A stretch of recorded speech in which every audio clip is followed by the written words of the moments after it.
Okay, so I'm going to be mixing some separator that we put between the riser and the pot.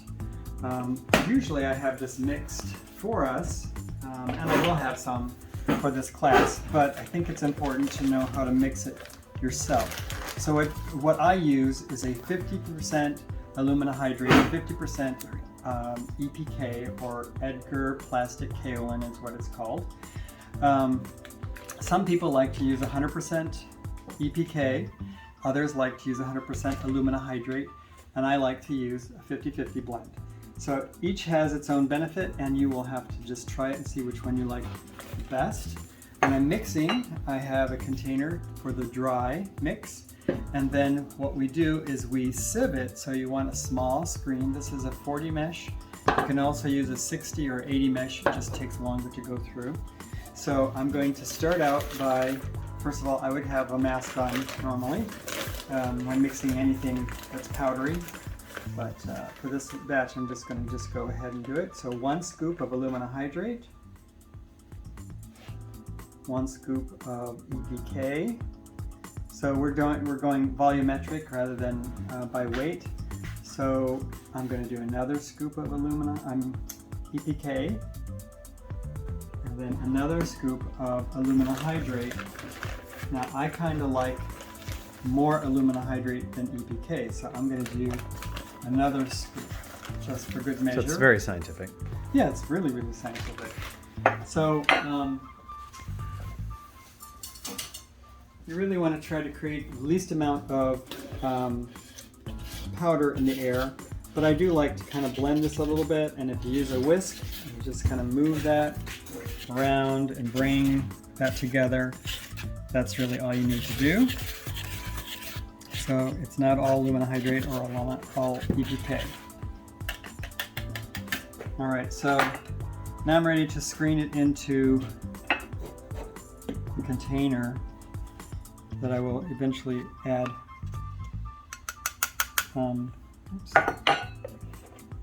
glue to.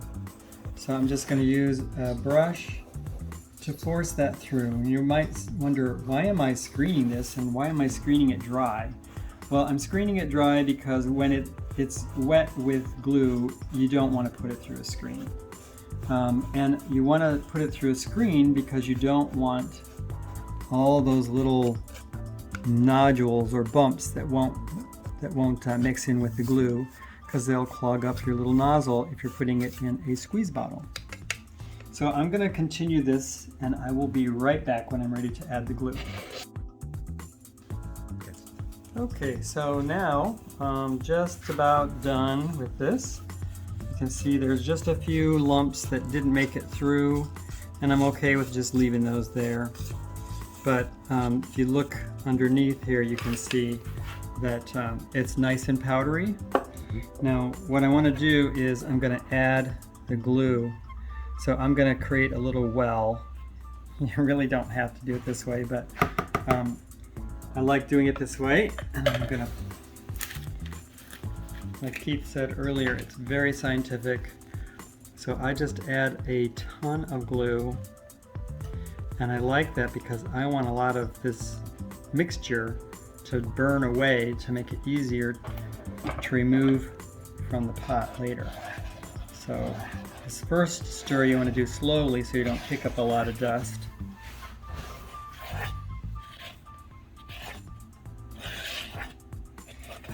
So there's that, and you'll see it just turns into like a little pastry mixture. And so you add a little more glue, just a little. This is wood glue. Do you have to use wood glue? I like the wood glue. A lot of people use the Elmer's white glue because it's cheaper.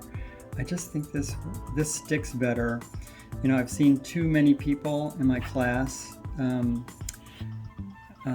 glue their piece together, and they didn't glue it properly, so they're holding it over a bucket while glazing, and the piece falls off the riser and into the glaze bucket. This glue really sticks well, whereas the white tends to let go a little easier. At least that's been my experience. Somebody else may have the exact opposite experience. The yellow glue is a little more expensive, but I don't mind spending a little extra money if it's gonna resolve a problem. So you can see it's starting to come together. Just really want to stir it. We want to try to avoid lumps, and that's why we screened the powder first. All right, so now it's coming together. Most people would probably think that's good enough. I'm going to add a little more glue. You gotta be able to squeeze it out of it. Yeah, I want it nice and loose so that it'll squeeze out of a squeeze bottle. Now, one of, I guess say John O'Neill, who is a local artist, likes this to be a little more pasty, and he keeps it separately and puts it on with a palette knife rather than squeezing it out of a bottle, which works really well for him. But I like to squeeze it out of the bottle, so I'm just going to add a little more glue just to get it nice and loose. And then I also want to go way down and make sure I lift any of that dry material up and incorporate that all, make it nice and smooth. And I always say I want it to be like really loose peanut butter, but I've never had peanut butter this loose except for when I was a kid, grew up in an Amish area, and they would mix Karo syrup into their peanut butter, and it would make it nice and smooth and silky like this. It's delicious. Probably one of the reasons I have such a sweet tooth. Okay, so you can see there's some more dry stuff down there. Oops. You just want to try to avoid kicking up any dust, but you do have to get down there and get all that dry stuff incorporated.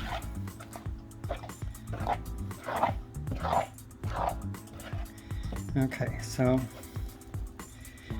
I'm going to keep stirring this, and I will come back and show you just about how much water we add to this, and then I'll put it in the containers. But I'll just stir this for a little while longer. I'll be right back. Okay, so it's starting to look really good. I'm not able to pull up any more dry material from the bottom. Now we want to make it really liquidy, so I'm just going to add a tiny bit of water. Now, most people I talk to that mix this up, they say they want to add just a few drops. I add a little more than just a few drops of water, but it's really not that much. This is a big batch though, too. Yeah, it's a big batch. You might want to start out with a fairly small batch. And yeah, the hardest part is stirring this in to get it thoroughly incorporated. But don't have to worry about kicking any more dust up. But you want to make sure you loosen up the whole batch with this water. And then we're going to pour it into some squeeze bottles. And I have picked this measuring cup to mix this up because it has a nice spout on it. And the spout helps to make it easier to pour it into these little squeeze bottles. All right, so this looks pretty good. Very nice and silky and smooth, and you can see it just really flows nice and easily. So I'm going to take everything off my spoon. I'm going to rinse my hands off, and I'll be right back. Don't go anywhere. Okay. Clean. I just have two examples of squeeze bottles that I use. This one has a wide opening, so you can see it's really easy to pour into. And this one has a narrow opening. So I just want to show you, this one I cleaned out completely, so I can fill this one up totally. But it's pretty easy. If you hold it up and it just comes into a nice narrow stream, a lot easier to pour in here.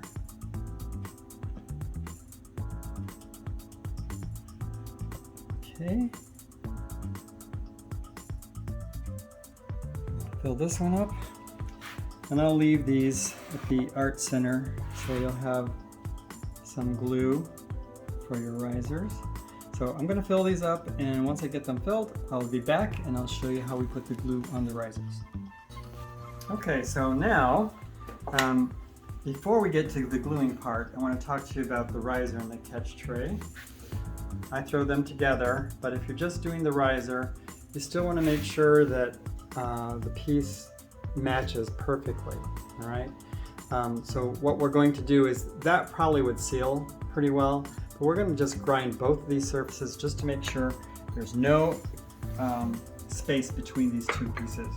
So I turn my wheel on. I've got plenty of water on this is a diamond disc here. So just, you don't have to push down real hard. Just let it go around a couple times. And what you're looking for, I don't know if you can see it, ground about half of that. I want to make sure I grind it until the full surface is the same level, nice and flat. So put a little more water on there. I put it on when the wheel's off. Get it going. I'll do 1, 2, 3, 4, 5, 6, 7, 8, 9, 10. And then take a look at it and you'll see that it's all the same level. All right, so then the next thing you want to do is make sure that all that loose material is removed. If we just take your damp finger and you do that, you can see there's a white powder there. If you have any of the white powder left, it will act as a release agent, and no matter how much glue you put on this, put the two pieces together, it's not going to hold. So I've got it nice and clean, no more white powder. Okay, so I'm going to flood the surface again, turn the wheel on. Just want to get all that nice and clean, and then I'm going to make this flat also. So you put it down here, and try not to push too hard. You're just trying to grind the bottom. You can almost hear it when it's ready. So there's a little area here that's not quite ground yet. So I'm going to turn this. For some reason I push harder with my right hand, and the right hand part of the bottom tends to be the only part that gets ground. So now I can see that that's nice and even. Again, if I take my clean finger, you can see there's a lot of white powder there. We have to make sure we remove the white powder, not just from the foot, but also from the outside and also from the inside. Want that really nice and clean. Now that glue is going to be able to do its job. These two pieces will come together and it'll be a perfect match. All right, so I'll go get set up and we will put the glue on next. Ooh. Okay, now I'm ready. This is totally free of any powder. Same here. Now I'm gonna leave these two containers full of glue at the art center so you can have those for the week that I'm not there. This is for tonight's class, which I think is the 21st, Monday night. And I'm just going to show you how we put the glue on here. Now, you really don't need a lot of glue, so you can see the glue is just starting to come out. I'm just going to make one little pass, and that's about all the glue I'm going to need. Some people will really squeeze it on there, but you just want to squeeze on a bead and then even it out, let it go around a couple times so you get a nice even application. If you put too much glue on, it's really not a problem so much as it is just a waste. It's going to run all over too. Yeah. So when I'm matching this up, and I'll come around this way, I try to match up this edge with that outside, this edge with this outside, and then I match up the leading edge, and if I do all three, the back side should be a perfect match. So I don't push it down real hard, and then I take a look and see if it's nice and centered, and that looks pretty good. Once I know it's down or centered, I'll push down a little bit more. Hyla McKean likes to give it just a little twist. She feels that makes a nice contact. And then, we talked about how important it is to make this riser taller than the catch tray, the edge of the catch tray. And that's so you can get in here with a sponge. I normally use just a yellow sponge, but what this does is it smears this material up against the side of the piece, and this enables me to take this off, and as the piece is going around, I take the sponge and turn it down so it's moving the material away from the side. So just do that as it's turning, and I want to try to get all the way around. All right, so then I'm going to clean that so it's nice and clean, and I'll go around one more time, The reason you don't want any of this material on the side or even spilling over on the riser is on the riser it will curl up and possibly reattach to the side, and that messes up your pot. If you have any of the material on the side of the piece, remember it's a release agent, so it keeps the glaze from sticking. Not just when you're pushing the glaze on, but as it's being fired. So keep that in mind. Too much material on the side as you're trying to take it up will result in a lot of excessive chipping where the glaze doesn't adhere to the clay body because the separator is between the glaze layer and the clay layer. So this needs to be really, really clean. All right, so every piece except for the spacers and the base should be crystalline fired, and they need to be mounted on a riser.